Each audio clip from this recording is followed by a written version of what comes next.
प्यारे मित्रों, आज पुनः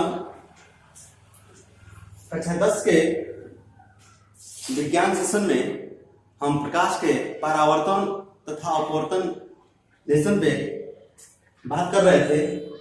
आज उसके आगे बात करने वाले हैं और हमने आपसे बात करी थी, आप दर्पण के बारे में मैंने आपको बताया था। आप दर्पण जान चुके थे,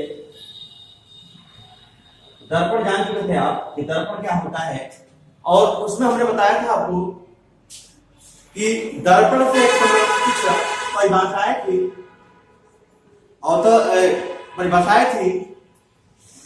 वक्रता केंद्र, फोकस दूरी, ध्रुव, मुख्य अक्ष, वक्रता त्रिज्या, इस सब बातें आप जान चुके थे। उसके आगे हम बात अब करेंगे, इसमें थोड़ा सा कुछ और बात करेंगे। क्या प्रतिबिंब से संबंधित, मेरी बात को समझने का प्रयास करेंगे आप।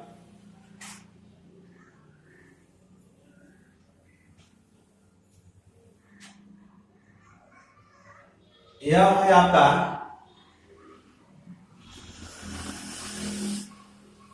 अवतल दर्पण, कॉनकेव मिरर, कॉनकेव मिरर, ये आपका कॉनकेव मिरर। इसमें मेरी बातों को समझने का प्रयास करेंगे आप लोग कि अवतल दर्पण की विशेषता होती है कि इसका जो परावर्तक पृष्ठ होता है अंदर की तरफ धंसा होता है। इसका परावर्तक पृष्ठ अंदर की तरफ धंसा होता है। यदि यह हमारा मुख्य अक्ष हो जाएगा, यह हमारा वक्रता केंद्र हो जाएगा, यह हमारा फोकस हो जाएगा, यह हमारा ध्रुव हो जाएगा। इसमें स्थिति क्या होगी थोड़ा समझिएगा। हम बस बताना यही चाहते हैं कि इसमें प्रतिबिंब कहां और किस प्रकार से बनता है और कैसा प्रतिबिंब बनता है। तो हम प्रतिबिंब की बात करेंगे दर्पण में। प्रतिबिंब की स्थिति, प्रतिबिंब की स्थिति ध्यान दीजिएगा। वस्तु को हमेशा बाईं तरफ रखते हैं। मेरी बात को समझने का प्रयास करेंगे।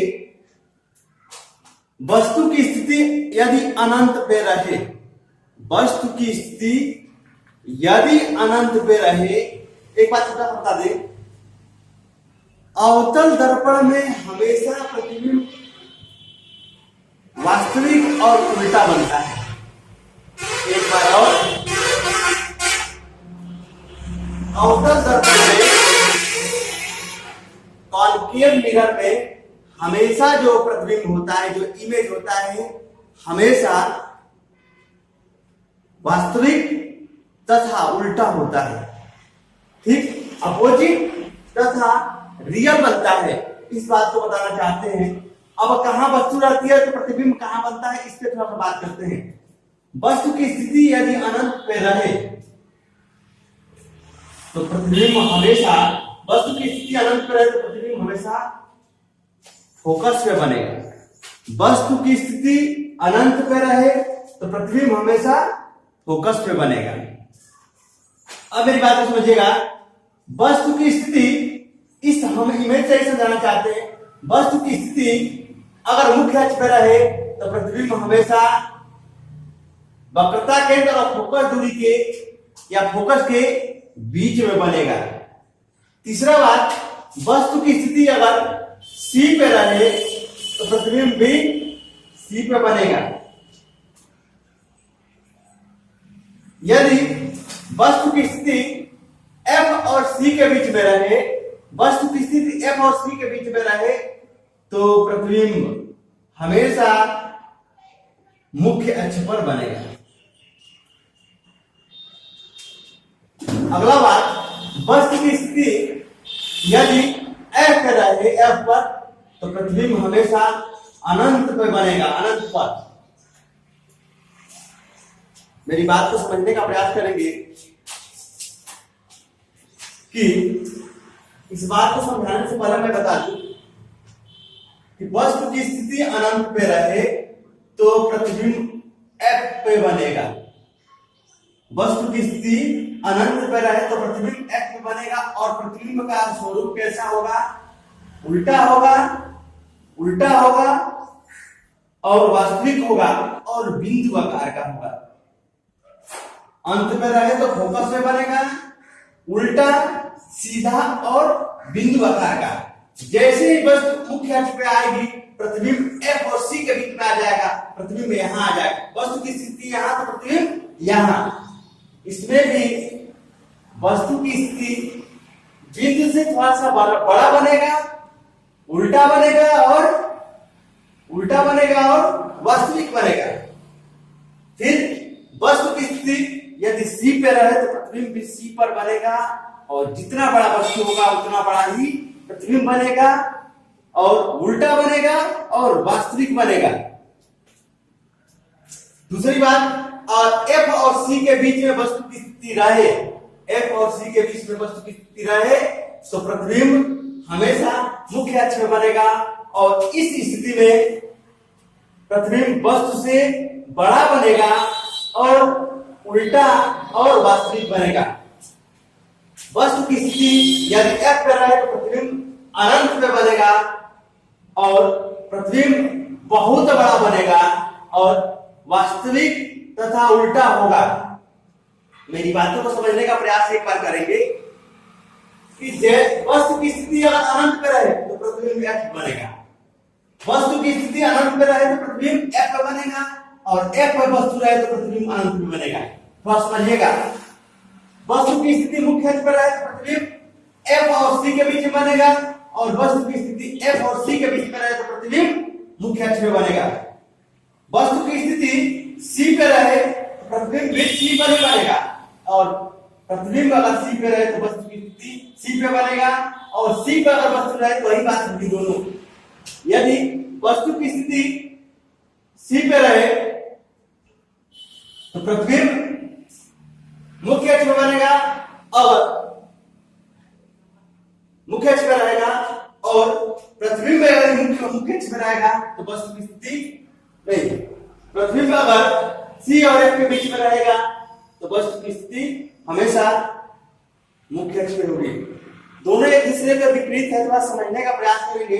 वस्तु की स्थिति यहाँ रहे तो प्रतिबिंब यहाँ बनेगा, वस्तु की स्थिति यहाँ रहे तो प्रतिबिंब यहाँ बनेगा, वस्तु की स्थिति यहाँ रहे तो प्रतिबिंब यहाँ बनेगा, वस्तु की स्थिति यहाँ रहे तो प्रतिबिंब यहाँ जाएगा, वस्तु की स्थिति यहाँ रहे तो प्रतिबिंब यहाँ जाएगा। इस बात को थोड़ा समझने का प्रयास करेंगे आप लोग। एक बार और समझा देते हैं, एक इसमें अपवाद है, थोड़ा सा इस बात को समझा देते हैं। हमने अभी बात करी थी कि इसमें प्रतिबिंब हमेशा उल्टा और वास्तविक बनता है, लेकिन इसमें बता दें हम या C है और F है। वस्तु की स्थिति F और P के बीच में कहीं भी यदि रहे, वस्तु की स्थिति F और P के बीच में कहीं भी रहे तो प्रतिबिंब दर्पण के पीछे बनेगा और वह प्रतिबिंब होता है आभासी और सीधा बनता है। यह आपका अपवाद है, इस बात को दिमाग में बना कर रखिएगा कि वस्तु की स्थिति F और P के बीच में रहे तो हमेशा प्रतिबिंब दर्पण के पीछे बनता है और दर्पण के पीछे बनेगा और ऐसा बनेगा आभासी और सीधा बनेगा। ठीक है, इस बात को थोड़ा समझने का प्रयास करेंगे। आगे बात कर लेते हैं हम उत्तल दर्पण पे।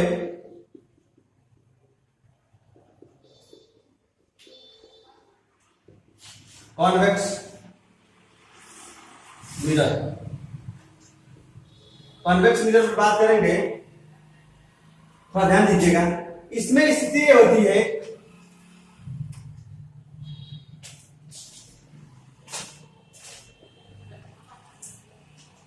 उत्तल दर्पण में हमेशा प्रतिबिंब, उत्तल दर्पण में हमेशा प्रतिबिंब आभासी और सीधा बनता है, आभासी और सीधा बनता है। हम इसमें केंद्र मानेंगे और यहाँ पे जो वस्तु होगा F पर हमेशा।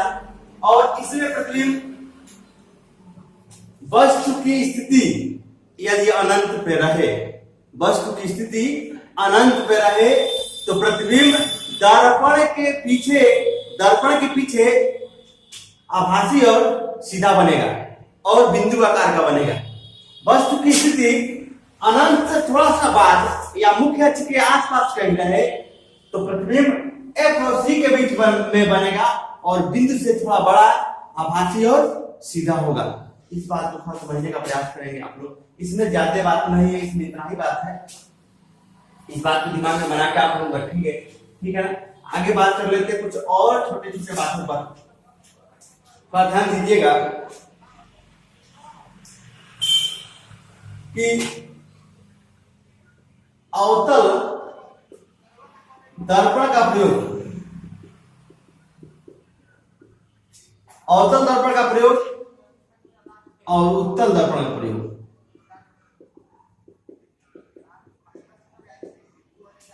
अवतल दर्पण का प्रयोग और उत्तल दर्पण का प्रयोग। अवतल दर्पण का प्रयोग दाढ़ी बनाने वाले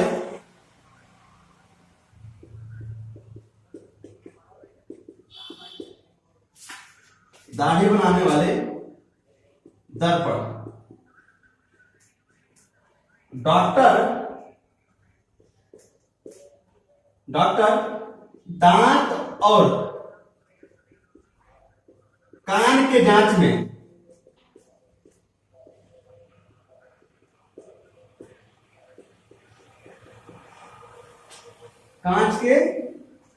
कांच मतलब जांच में, और इसका प्रयोग मुख्यतः सौर भट्टियों में भी किया जाता है। सौर भट्टियों में भी प्रयोग होता है, इस बात को समझिएगा। और उत्तल दर्पण का प्रयोग मुख्यतः हम ड्राइवर के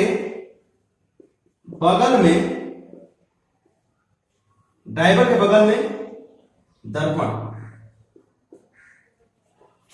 यह इसका एग्जाम्पल है, इसका प्रयोग हम यहां करते हैं। और आप जानते हैं कि हम परावर्तन पढ़े हैं और दर्पण हमारा परावर्तन के नियम पर ही काम करता है। जैसे कभी कभी हम बाइक चलाते हैं और या कोई भी गाड़ी चलाते हैं तो बगल में एक कांच होता है, एक दर्पण होता है, जिससे हम पीछे के वस्तु को देखते हैं, दूर की वस्तु को भी हम स्पष्ट रूप से देख पाते हैं। उसमें हम हमेशा उत्तल दर्पण का प्रयोग करते हैं। कभी कभी डॉक्टर दांत या कान जांच करता है, उसमें आप अवतल दर्पण का प्रयोग करते हैं। दाढ़ी बनाने वाला जो भी दर्पण होता है वो हमारा अवतल दर्पण ही होता है। यह है हमारा कॉन्केव है, यह हमारा कॉन्वेक्स है, ठीक है ना। इस पे बात कर लेते हैं आगे। इससे संबंधित एक छोटा सा टॉपिक होगा मेरा,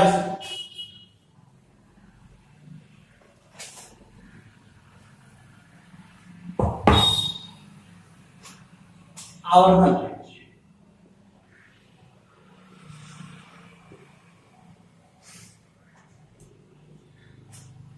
आवर्धन को हम मैग्नीट्यूड, तो हमें नोट करते हैं, ऐसे लिख देते हैं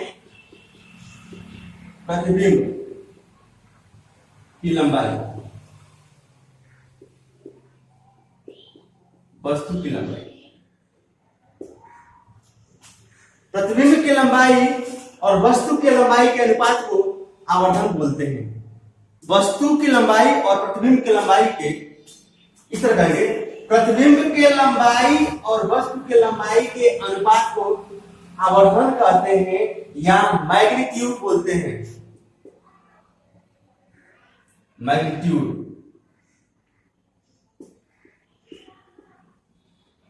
मैग्नीट्यूड बोलते हैं। इस बात को थोड़ा समझने का प्रयास करेंगे, ठीक है। इस चीज से संबंधित एक और परिभाषा हमारा है वक्रता त्रिज्या। हमने बताया था कि इस बात को हम करते हैं, हमने बताया था यह हमारा दर्पण है और यह हमारा कॉन्केव है, यह हमारा कॉन्वेक्स है। इसमें एक स्थिति होती है, या F है या C है।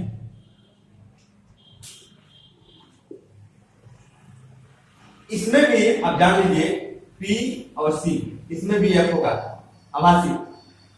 जो P से C की दूरी होगी,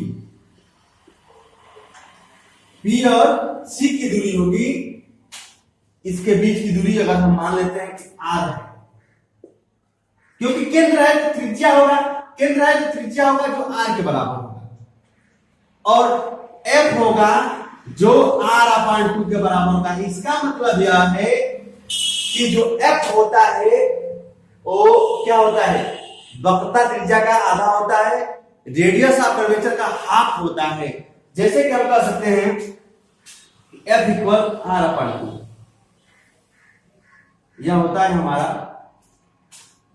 हम कह सकते हैं यदि त्रिज्या, इसका त्रिज्या अगर 10 है तो F क्या होगा, फोकस क्या होगा, तो हम कहेंगे फोकस दूरी होगा R/2, मतलब 10 होगा तो उसका आधा हो जाएगा 5। इस बात को थोड़ा समझने का प्रयास करेंगे, ठीक है ना, कि फोकस दूरी का एक फार्मूला होता है F इक्वल, यह का प्रकार का एक फार्मूला है, F इक्वल होता है R/2। इस बात को नोट डाउन करिएगा आप लोग।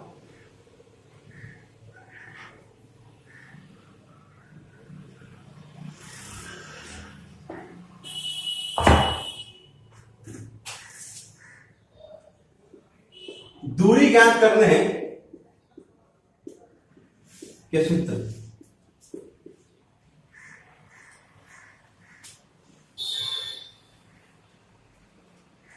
थोड़ा पहले चिन्ह बता दें।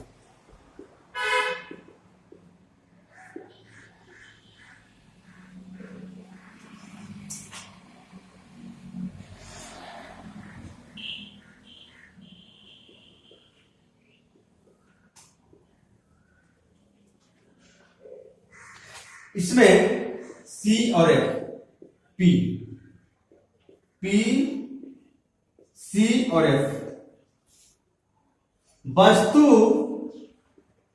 इधर भी और इधर भी वस्तु, वस्तु की स्थिति बाईं तरफ है तो हम U को वस्तु मानते हैं, ऑब्जेक्ट मानते हैं। U जो है वो दर्पण से वस्तु के बीच की दूरी है, वस्तु की दूरी दर्पण से, वस्तु की दूरी दर्पण से, और इसमें स्थिति यह है कि दोनों की स्थिति बाईं तरफ है तो हम निगेटिव लेते हैं। जो V है प्रतिबिंब की दूरी,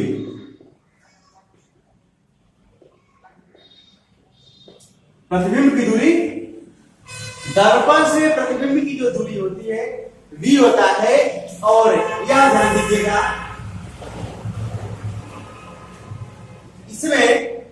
इसमें U माइनस होता है तो इसमें भी U माइनस होता है, ठीक। और इसमें अगर प्रतिबिंब की बात करें, प्रतिबिंब, और इसमें प्रतिबिंब की बात करें,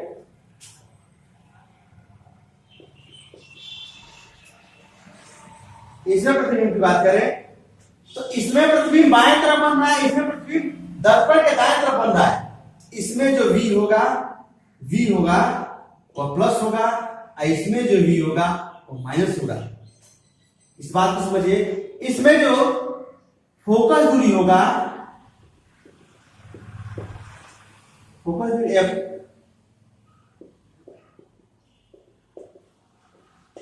दर्पण से फोकस दूरी, फोकस दूरी इसमें होगा F, बाईं तरफ है तो F क्या होगा, फोकस दूरी हमेशा क्या होगा, माइनस होगा, और इसमें F क्या होगा, दाईं तरफ है तो F होगा प्लस।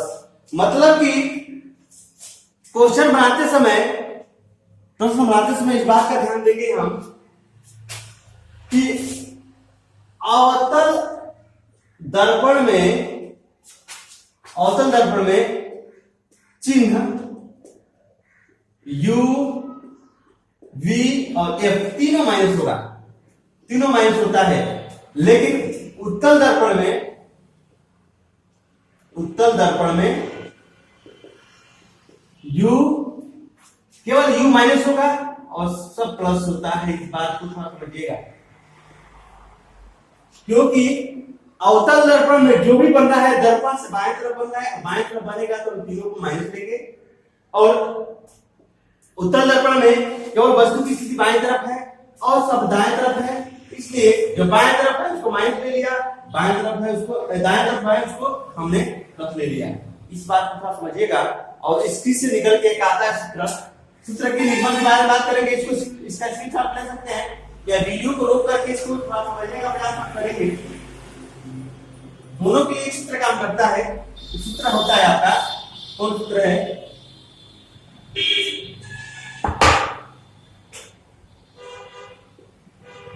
दूरी ज्ञात करने का सूत्र।